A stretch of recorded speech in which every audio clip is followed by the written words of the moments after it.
Hi everyone, it's always a pleasure having your company right here on the Duke's Farm. My name is Dennis Duke Uganda. If you're new here, please subscribe. Follow me on different social media platforms, Twitter, Instagram, Facebook, and all the others at Dennis Duke Eugene. Today I'm excited because I want to share with you some of the 10 agricultural profitable business ideas that anybody out there can actually join into and make themselves better if at all they want to, if at all that is their goal of being financially free or attaining financial freedom. Because on this channel we discuss agriculture as a business. So without wasting time, let's go straight into that. So I'm glad you're still watching the Duke's Farm. First things first, for those of you interested in rabbit keeping, please, we offer trainings at the farm every other single day. So please hit us up on these numbers and we shall be more than glad to help you. We do cage, rabbit cage construction, and of course consultation. So let's delve straight into today's discussion. 10 business ideas that anybody could start wherever you are, but most importantly here in Uganda, because at least most of these that I'm going to talk about, for example, rabbit farming, we have tried them. Chicken farming, we have tried them. Goat farming, it's coming, and some of the others that are yet to be introduced on the farm. But at least I've done exclusive interviews with different farmers, different people engaged in the different ventures that I'm going to talk about, just away from personal experience as well. So please listen carefully until the end. And the reason as to why we did this video, or I decided to do this video, is because very many people out there want to join the agriculture venture, agriculture business, but they do not have the necessary information that they do. So sometimes they are torn between, should I choose chicken farming, should I choose this? No. Here we are not differentiating, we are not trying to look at one over the other, but I'm just giving you some of those ideas that you could embark on and actually better yourself. Idea number one is rabbit farming. Why did I start with rabbit farming? Is because we are engaged as the Duke's Farm in rabbit keeping, rabbit raising. At least for the last couple of months, I've been sharing videos with you in regards to rabbit keeping. So why rabbit keeping? First of all, is because it requires limited space or little space to start with. It doesn't require, huge space like you'd say chickens or cattle. No. Rabbit farming, you can do it in your kitchen, you can do it in your garage, in your backyard, in your fence, anywhere, as long as you have some limited space. And the beauty with it is just a small space, you can have a couple of rabbits raised there, and at the end of the day be able to sell them. So how much do you need to start a rabbit business? Well, just like I said, it requires limited space. It equally requires limited capital when you want to start. And anybody or near that is about maybe $350 or roughly around, let's say $350, or let's say $400, you can start something on a commercial level. That's roughly around 2 million Uganda shillings. Ladies and gentlemen, with 2 million Uganda shillings, the dollar rate right now is at 3,500. You could actually start rabbit farming. For those of you who want to know what this money will of course be doing, it will involve cage construction, it will involve rabbit breeds, and it will involve a couple of things like maybe feeds here and there, and you're good to go. The other beauty with rabbit farming is there are different things that you can feed on that are free of charge and are readily available within your community. Say free grass, free vegetables, free fruits, and free weeds. They're all over, and you can feed your rabbits on those. Business idea number two is none other than chicken farming, and just to be specific, local chicken farming. I don't know where you're watching this from, but if you're in Uganda, you realize that a lot of people doing chicken farming are only doing layers and of course some broilers, and they've deliberately ignored the local chicken, the local the nkokonganda, Now the beauty with this is there are not very many people doing local chicken keeping, and therefore you could maximize on this and make the best use out of it. Now with local chicken farming, you can do it on free range, which requires literally zero cost when it comes to taking care of the chicken, except when you need to invest in things like maybe a few drugs here and there, a few feeds here and there, just to supplement on the weeds and the insects that they do go into the gardens and pick.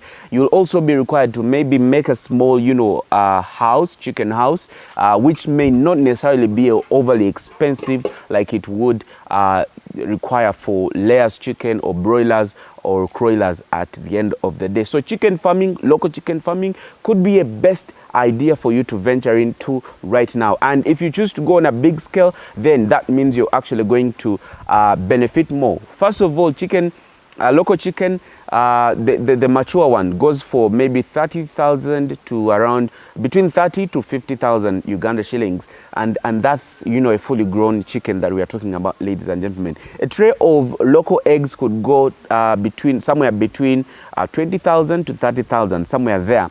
So it's double the price of the broilers, and of course double the price, in fact triple the price of broilers when it comes to selling the chickens. But also it's double or even triple the amount that you'd sell a normal layer's egg, you know.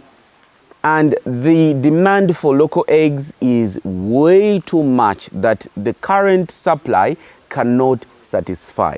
So here in Uganda, roughly, if you had 1 million, it could be a very good start for you. That's about $300 for you to actually start a chicken farm here for locals. But I mean, if you had more than that, maybe 2,000 or 1,000 US dollars, it could do quite a lot for you when it comes to local chicken farming. You don't even require a lot of space. You just need a small space for them where they are going to stay, and then you can do free range. You can even do zero grazing depending on what you choose and why you choose that particular thing. And I mean, it's getting the chicks, it's even cheaper getting the chicks as opposed to chicks of broilers and other types of chicken grown on the soil. Now let's talk about passion growing. This is the third business idea that I wanted you, ladies and gentlemen, to get to know about. Passion fruit farming, for starters, well, it may require some bit of capital, but it's one venture that you should think or consider when you want to venture into agriculture. Why passion fruit farming is because, one, passion fruit is on high demand. Very, very high demand, I will tell you. Just the other week, a friend of mine, a colleague of mine, called me and wanted me to at least promote some of her passions. My goodness. The demand that we received was more than we could supply them. And they kept on wanting. And that, of course, made me to examine exactly how passion fruit farming is actually grown, among many other things. And I realized, of course, you'll need some, land for passion fruit growing. You will also require some capital just to keep this venture on. And in the near future, I'll be, of course, taking you through all the necessary steps that you need to start a passion fruit business. The third business venture, and like I said, they are not in any order, all of them are profitable in their own way, is of course the goat farming or goat rearing or goat keeping business.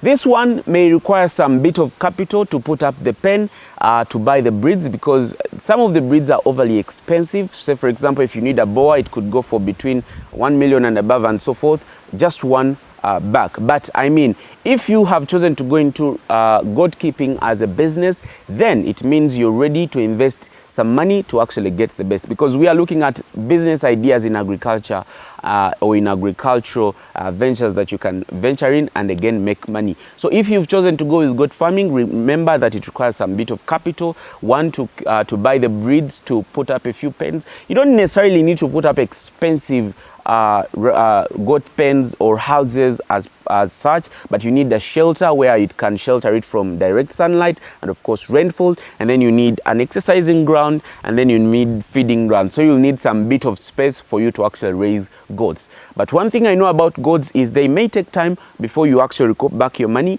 but when you start selling, the profits are way huge as opposed to some of the ventures that I've actually talked about, because the demand for goat meat is actually increasing on a daily basis. So for those of you who've been thinking of what to do, please consider goat keeping business as well.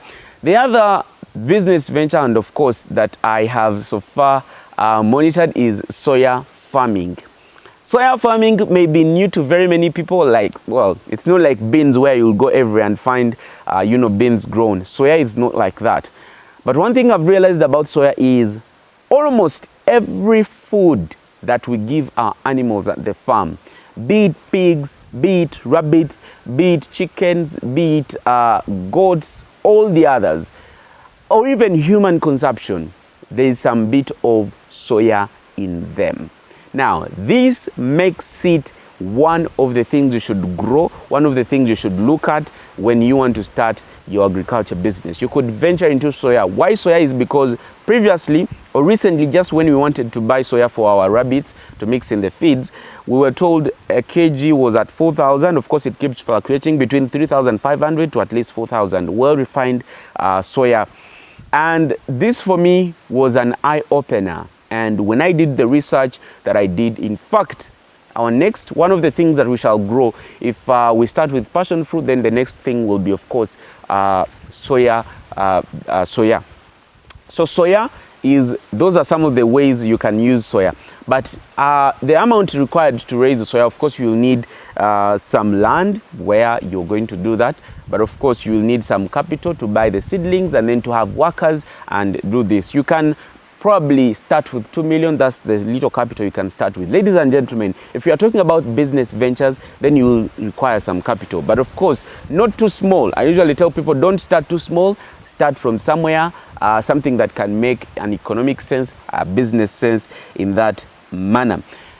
Another thing that you can do is beekeeping. Now, of all the things I have talked about, mostly when it comes crop growing, all of those require beekeeping. And keeping bees is not just for the profitable part of it, but for the nature part of it, because we are supporting the nature. Without bees, we cannot survive in terms of reproducing our crops and so forth and so on. So growing or keeping bees is one of the beautiful ways you can make money, because bees have different uses.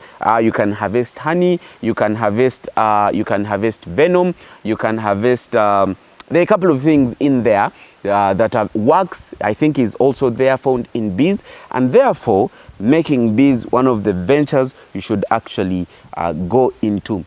How much do I need to start a bee project? Well, right now I of course encourage people to start a modern beekeeping procedure, and therefore if you're going into this as a business, you need to set aside some capital. For starters, if you do not have huge capital, 2 million Uganda shillings can start you an apiary of about maybe 10 beehives, and 10 beehives could take you for some time, as you also of course look for other capital to invest or to add on the beehive, so that the business grows and you'll be able to make some huge sums of money from beekeeping.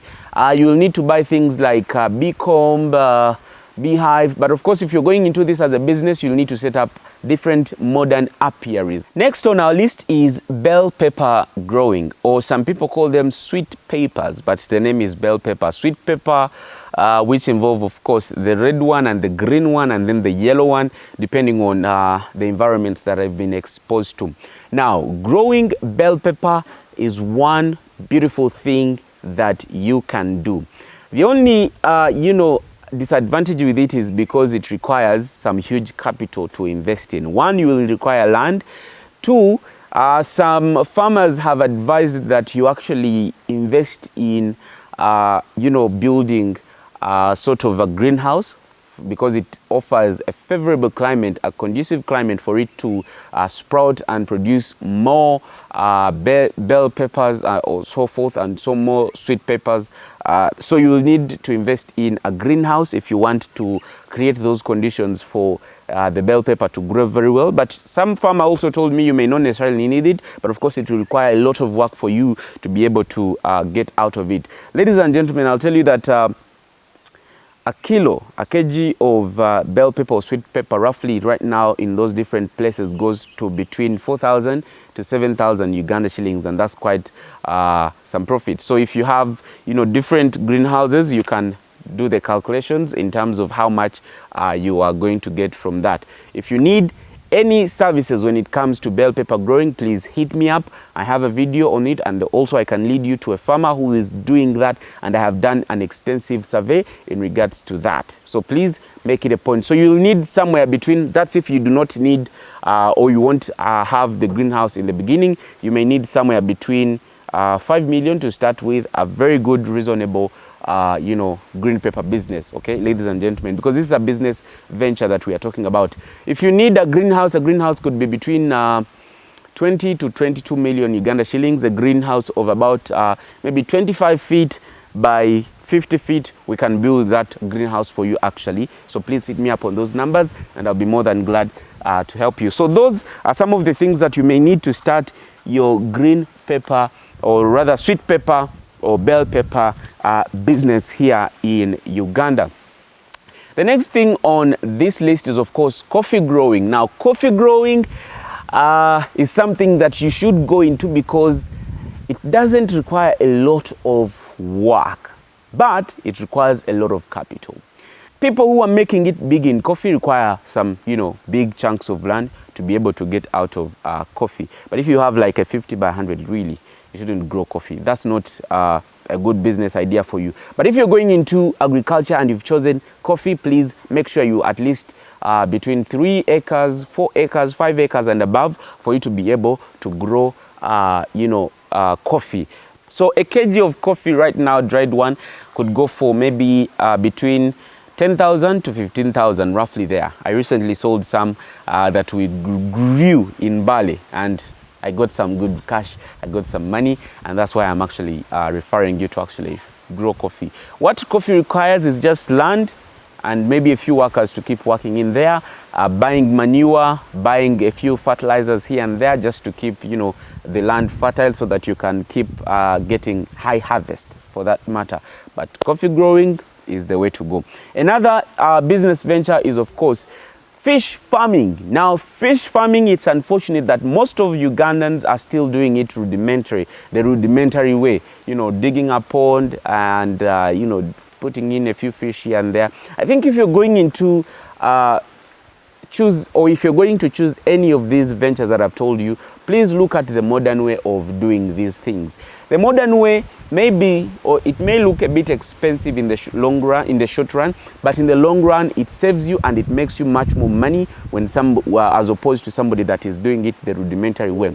So fish farming, why fish farming? Is because the demand for fish is way too high and it grows every other single day. Fish is a source of protein and so other different nutrients.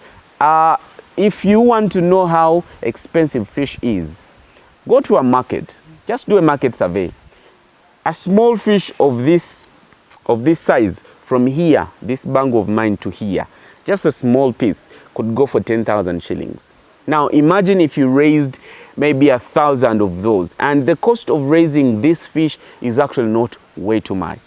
Here at the Duke's Farm, we are looking at a way of integrating rabbit farming with fish farming to get the best. So to have an ecosystem where everything around the farm is actually put to the best use. So fish farming could be something that you should also be looking at. For fish farming, you may need or require between 2 to 5 M to start with to make some business sense, okay, or to make an economic sense when it comes to fish farming, okay. The last thing that I would love to discuss when it comes to agricultural business ideas that are a bit profitable in the country is of course strawberry and vanilla. I'm combining these two because, well, they move hand in hand. Why strawberry and vanilla is because they are used in different ways by different people in different places. Take for example, they are used in wine making, beer making, soda, juices. They're used in restaurants, hotels, and all the other things, for example, in homes as well. So growing strawberry would be ideal for you if you choose to go in it as a business. One thing that I can caution you is please look for market first before you actually venture into this. You can go into those hotels and sign a small contract, and they offer you their market, and then they tell you the money you're going to supply at, and then at least I'm going to venture into this when I already have the market that I'm going to supply. But even if it wasn't for that, still there are still opportunities of you making it big. You can choose to export this vanilla. You can choose to actually export this strawberry. So, ladies and gentlemen, that's all I had for you today. Until then, it's a goodbye. Please continue subscribing. Follow me on different social media platforms at Dennis Duke UG.